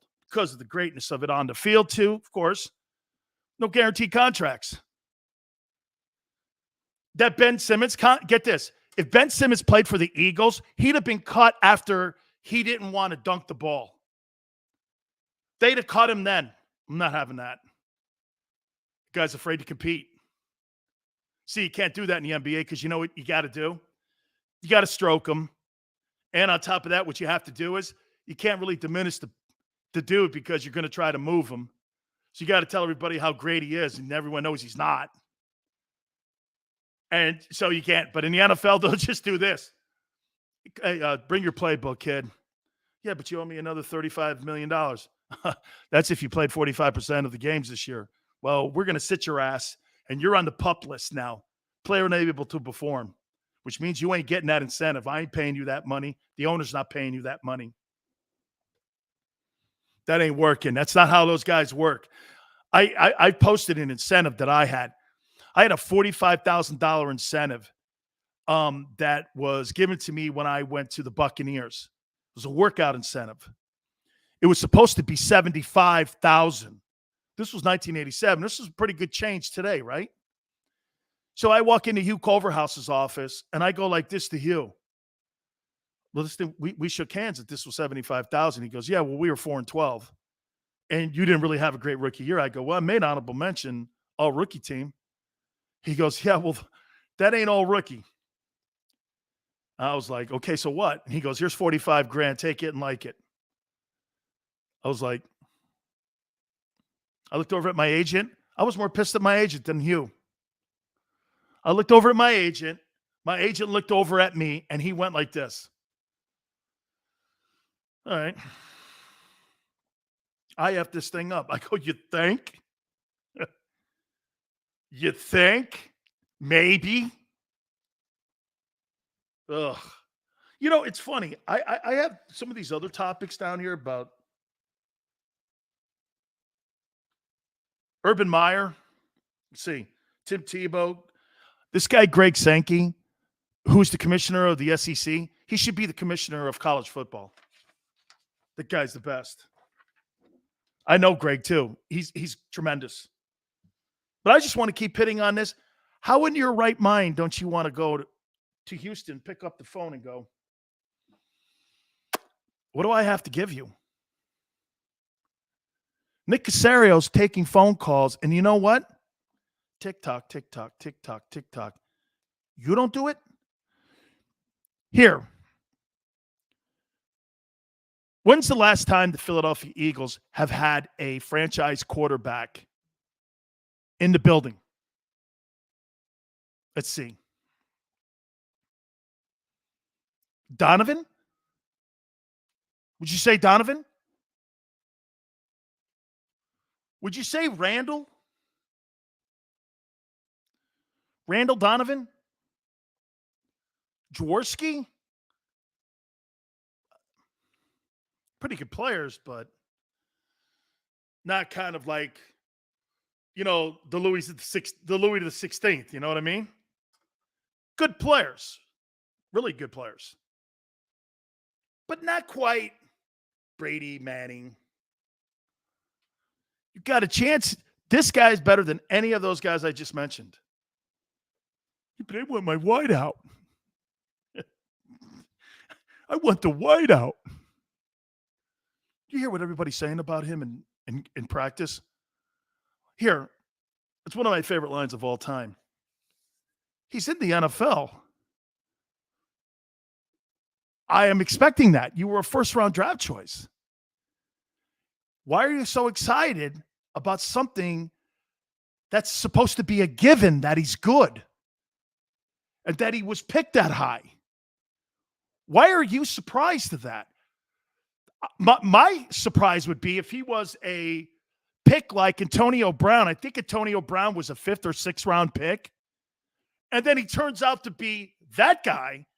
That's when I'm doing, man, that's amazing. Or you know what? As much hell as people give Tony Romo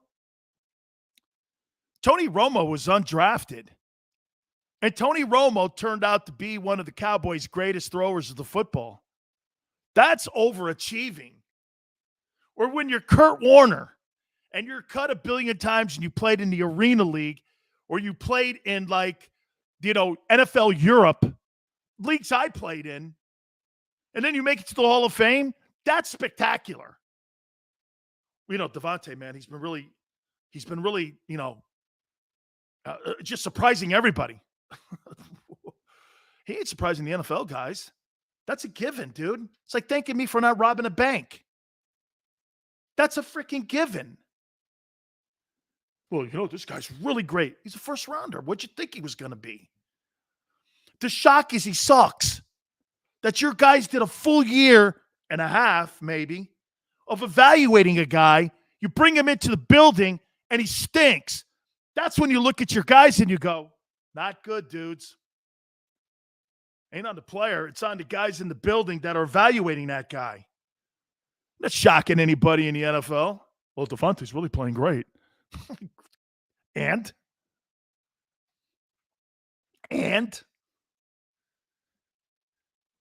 Steelers and Cowboys tonight. I do want to hit on that. Now, there is one drawback here to the Eagles if they do make this move to go after Watson. We'll hit on what that is. Keep it here on the National Football Show. I get scared sometimes. Of a lot of things. Joining in. Decisions. The dark. The dark.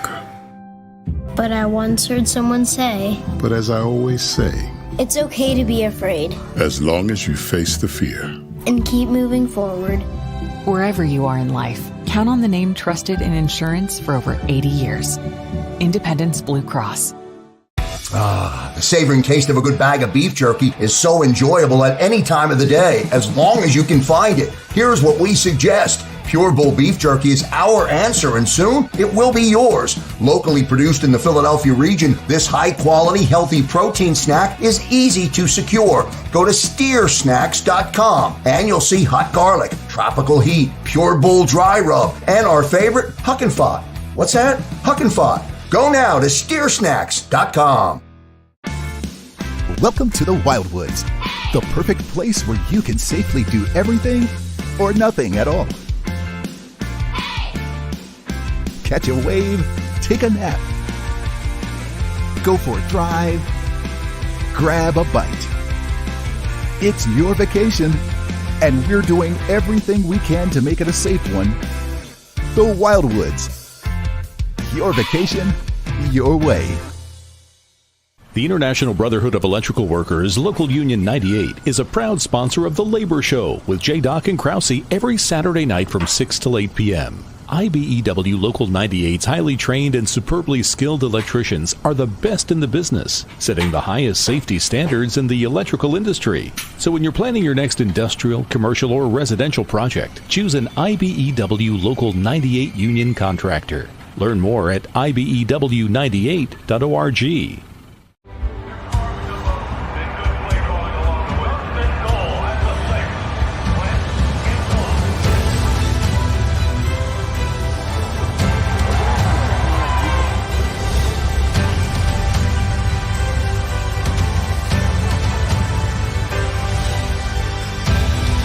On the field of life, First Trust Bank is there for you.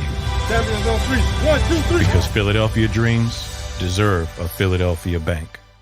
This is a key. It's a family tree. It's a pair of wings. It's a secret handshake. And a ticket to anywhere in the world. It's more than a uniform. It's the door to a world most people only dream of. There's Strong, and then there's Army Strong. Try it on at GoArmy.com.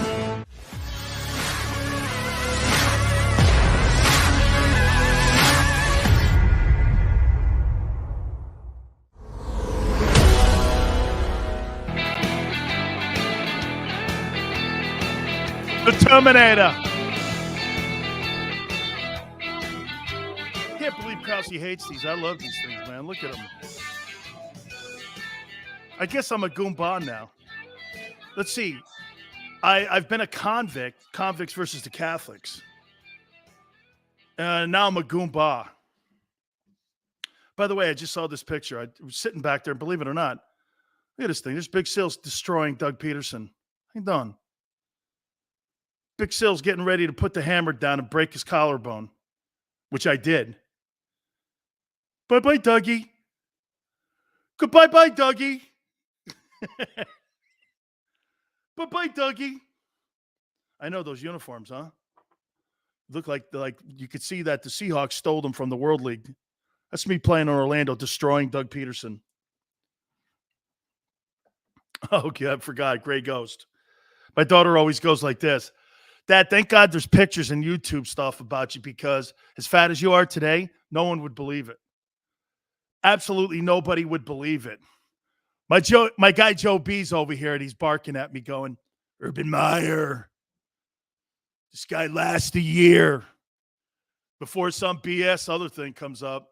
You ever notice with Urban Meyer, one thing I'll say about that guy, when anything starts going sideways in his life, like, you start questioning, like the 35 arrest he had in Gainesville, some health issue pops up. Hey, man, I just, I got to get out of Florida. Whew. Things, man, I don't know. All of a sudden, Zach Smith, his wide receiver coach, gets in trouble because he's beating his wife. And all of a sudden, Urban Meyer's like, why do you think Urban Meyer's coaching in the NFL? Money, of course. What else do you think? You think you're going to knock on a parent's door and go, I'd like to have your kid come and play at my program because, I'm going to take care of him like he's my son. Well, what about the 36 arrests in Gainesville in your 5 years, coach? Well, instead of telling the truth, you don't win championships with choir boys. Okay? That's why that place was known as Gangstaville, not Gainesville. Gangstaville. That's my cane coming out of me. All right, so what? Don't care. And yeah, I know we had some issues. That's why, I had some health and I had to get, and then, it shuts up because you start barking health. Remember? Like Simone Biles, start barking mental health or health, everyone shuts up. It's the fastest way out the door. No one's going to question that. Coach is going on and having one of the greatest Big Ten careers of all time, and he's coaching Ohio State, and all of a sudden that thing comes out, where his assistant coach is beating his wife repeatedly. I got to get out of here. It's like health. And then he goes and revamps his image on Fox. And now he's the head football coach of the Jacksonville Jaguars. And he's in charge of Trevor Lawrence's career and his future. That says a lot. Do I think he succeeds? You see, here's the problem with Urban Meyer succeeding in the NFL. He's not going to succeed in the NFL. You know why? You can't control grown men who make a paycheck. You're not going to BS those guys. Those guys have heard all the games. See, when you're patting people on the back in college, hey, kid, this is for the Buckeyes. This is for Buckeye Nation, for the alumni. This is for, the pride. Yeah, but, Coach, you make $9 million. Nobody says that in college because you're afraid the guy's going to bench you and put one of those first-rounders he has behind you in. Why do you think I never took plays off at Miami? I had Cortez Kennedy and Russell Maryland behind me. I'm not taking plays off. What, so one of them guys take my gig? It's not working. I'm not coming out of any ball game. Big Sills don't sit the bench. Not working. No way. Meyer's not going to be able to pull that. Looks like Tebow's going to make that team, too. Of course he is. Was there any doubt he wasn't? Going to give a roster spot to a guy so he could be his spy in the locker room. Because you know what every player in that locker room is going to do? They're going to know this. That guy doesn't deserve to be here. He didn't earn that chair. That guy's in the locker room because that coach put him in the locker room. It's like putting a double agent across the border to spy on guys. Yeah, no, I'm with you. Then you come across the border and you tell them what they're doing. This guy's a double agent, man. No, guys, I'm with you. I'm a team guy. Yeah, stuff works in college. Tebow's going to try that for a little bit, and you know what? They're going to stay away from. Most trainers are the double agents in the room. Of course he's making the team. Meyer's got to hear what's going on. He wants to know what the pulse of the team is. He's not going to get that from veteran guys. Veteran guys are going to be grabbing life preservers and such. They're going to be doing that. Meyer's chances in the NFL, I don't know, be out of the league in 5 years. Collect his money. Stay in Florida. Back on Fox. Calling Big 12 games. Hey, man, Kansas versus, Oklahoma State. What a game. 5 people at the game. No one cares. I'm going to an SEC game. How you doing? Hey? Come on, man. Urban's got this thing down. He knows how to roll. Problem comes, ripcord. Boom. Let me get out of here before I get too much damage. All right. Story of the day. You know what's funny? When Krause and I don't send him much to my other guy, Cal. So I send my guest list to him, sometimes real early, sometimes late, sometimes, because right now everybody's going to Canton for the Hall of Fame induction speeches this weekend. And people are there for the game tonight. So there's a lot of the national writers that are in Canton. It's pretty tough to get people right now. So, Dave Campo is taking off tomorrow to get to Canton to be there with Jimmy. And so, he's like, yeah, all these guys here, man, there's no question here. This is going to be a big story here with Desean. And, so I started going into it and I go, look, of course it's a big story. You got the Eagles looking at upgrading the position. He's doing his gig. He's doing his job. Absolutely. He goes, well, the price tag, dude, the price tag that's on the table now is not going to be enough. The Dolphins are going to offer more. You know what's going to happen? Dolphins are going to get into the exhibition games. And they're going to start seeing what Tua did last year and how he farted around on the field. And how he was inconsistent. Dump passes, no plus 25 plays, stuff like that. And now listen, when you're winning games, it's easier to throw within a system and to let the guy not have big numbers. Listen, when Justin Herbert and Joe Burrow put up big numbers last year, that was because they were throwing from behind. When you're a quarterback and you're winning games, you're not putting up the biggest and the grandest numbers sometimes. How many times have we seen what did Tom Brady throw in the Super Bowl? Was it 200 yards or something? I don't think it was one of his bigger numbers. Maybe it was. I don't remember. I don't know if it was a big number. But how many times have you seen Brady go for 154 yards and the Patriots end up winning like 35-7? That guy plays within a system, but he's playing in a system because it's designed for him to be able to win games. I'm going to wait and see with Tua, and I think that's exactly what the Dolphins are doing. They're waiting to see if this guy can still continue to get better inside of us. How many times did Mariano Rivera / Ryan Fitzpatrick have to come in and bail him out last year? I mean, he got benched like 3 different times. There's no way the Dolphins are sold on that dude. And Greer and Flores have to win. Armando Salguero from the Miami Herald was on with us last month. And he goes, Sileo, you know exactly what this is about here. This is about winning and getting to the postseason. It's great you had a winning record. Fantastic that you had a winning record. It's another thing to start making the team viable in the postseason. Does Tua Tagovailoa look like that guy to you right now? Is it too soon to pull the ripcord on him? I don't know. The Cardinals pulled the ripcord on Josh Rosen after 1 year, and they chose right. They chose right. Brady gets some starts. They blew out Bledsoe. They chose right. Russell Wilson didn't even start exhibition games. And they chose right instead of the free agent that they had. So you get Desean Watson. Whew.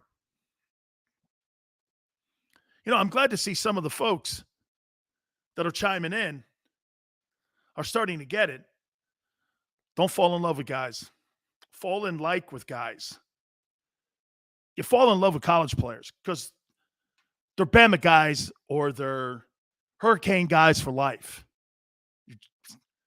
But when you're an NFL guy and you've been in different zip codes, you're an NFL guy for life. That's who you are. All right. This thing should shake out. And believe me, I think the tree is going to shake a whole bunch of stories out of this thing here by tomorrow. There's no question that this stuff has hit the fan in Houston, and it's going to continue.